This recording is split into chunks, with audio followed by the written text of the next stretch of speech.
the way I got recruited, I was already with my previous firm, and I was out of one of their U.S. offices. And I had a partner who was based in the Middle East reach out to me saying, look, there's a position here for secondment in one of our clients. One of our big clients here needs a secondee.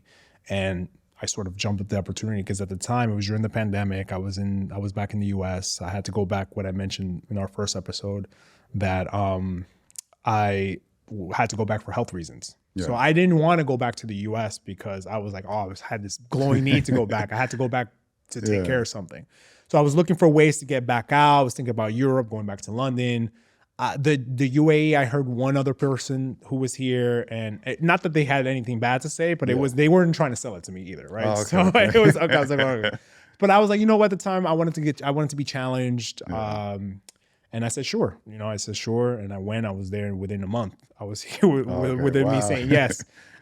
So I got my visa, like you, my temporary visa. Then I got my permanent visa, which was connected to my employment.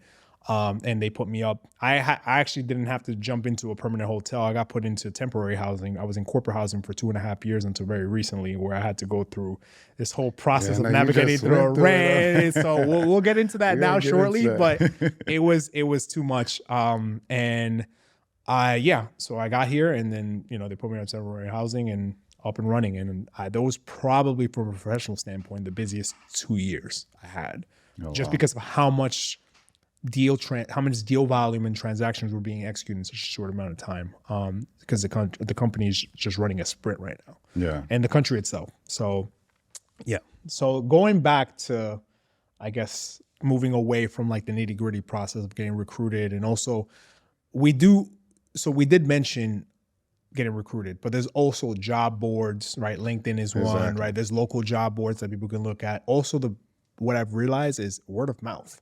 Yeah, right? That's big here. It's big. And relationships, networking, right? Yeah, that goes a long way. I know networking goes a long way everywhere you go, but especially here. Yeah, right. Exactly. Especially here. So you got to go out. You have to have that coffee. Have that tea. Have that tea. Go have that shisha. That's my personal favorite networking. We might have to bring the shisha in the studio, man. We can talk about that.